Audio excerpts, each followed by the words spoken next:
அசோகரின் ஆரம்ப வாழ்க்கை மற்றும் அரியணை ஏறுதல். அசோகர் மௌரிய பேரரசின் மூன்றாவது பேரரசர். சந்திரகுப்த மௌரியரின் பேரன் மற்றும் பிந்துசாரரின் மகன். ஆரம்பத்தில் அசோகர் மிகவும் மூர்க்கமானவராகவும் கொடுமையானவராகவும் அறியப்பட்டார். அவரை சண்டாசோகா, கொடுங்கோல் அசோகர் என்று அழைத்தனர்.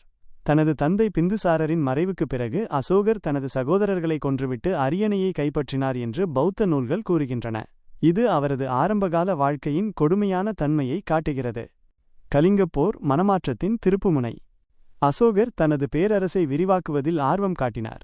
அவரது ஆட்சியில் நடந்த மிகப்பெரிய மற்றும் முக்கியமான போர் கலிங்கப் போர் கிமு 261. கலிங்கம் இன்றைய ஒடிசா மௌரிய பேரரசின் கட்டுப்பாட்டில் இல்லாத ஒரே பெரிய பகுதி. கலிங்கப் போரில் ஏற்பட்ட பேரழிவு அசோகரின் வாழ்க்கையை முழுமையாக மாற்றியது. இந்த போரில் 1,00,000க்கும் அதிகமான வீரர்கள் கொல்லப்பட்டனர். 1,50,000 பேர் சிறைப்பிடிக்கப்பட்டனர். எண்ணற்ற மக்கள் துன்பப்பட்டனர். போர்க்களத்தில் சிதறிக் கிடந்த பிணங்களையும் மக்களின் அழுகுரல்களையும் கண்ட அசோகர் மனம் நொந்து போனார். போர் ஏற்படுத்தும் அழிவு மற்றும் துன்பத்தைக் கண்டு அவர் மிகவும் வருந்தினார். இந்த சம்பவம் அசோகரின் மனதை உலுக்கியது. அவர் போரை கைவிட்டு இனி ஒருபோதும் போர் செய்வதில்லை என்று உறுதியேற்றார். இதுவே அசோகரின் வாழ்க்கையின் மிகப்பெரிய திருப்புமுனை. அசோகரின் மனமாற்றமும் தர்மத்தின் வழியும்.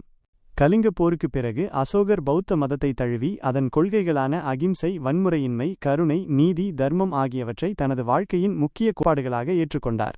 அவர் சண்டாசோகா என்ற பெயரிலிருந்து தர்ம அசோகா, நீதி அசோகர் என்று மாறினார்.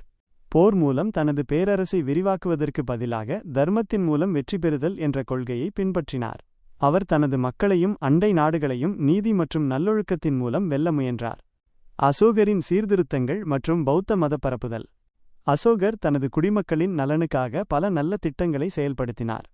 மருத்துவமனைகள். மனிதர்களுக்கும் விலங்குகளுக்கும் மருத்துவமனைகள் கட்டினார். சாலைகள் மற்றும் நிழற்குடைகள். சாலைகளின் ஓரத்தில் மரங்கள் நட்டு பயணிகளுக்காக கிணறுகளையும் நிழற்குடைகளையும் அமைத்தார். தர்ம அதிகாரிகள்.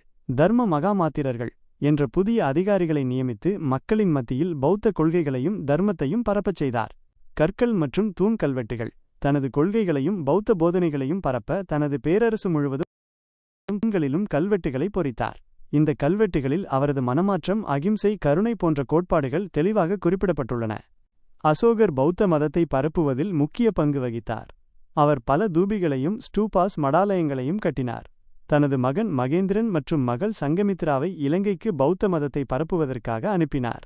இன்று வரை இலங்கை பௌத்தத்தின் முக்கிய மையமாக இருப்பதற்கு அசோகரின் பணி ஒரு முக்கிய காரணம். அசோகரின் மரபு. அசோகரின் ஆட்சி இந்தியாவில் அமைதி, நீதி மற்றும் நல்லொழுக்கத்திற்கான பொற்காலமாக கருதப்படுகிறது. அவரது தூண் கல்வெட்டுகளில் ஒன்று சாரநாத்தில் உள்ள சிங்க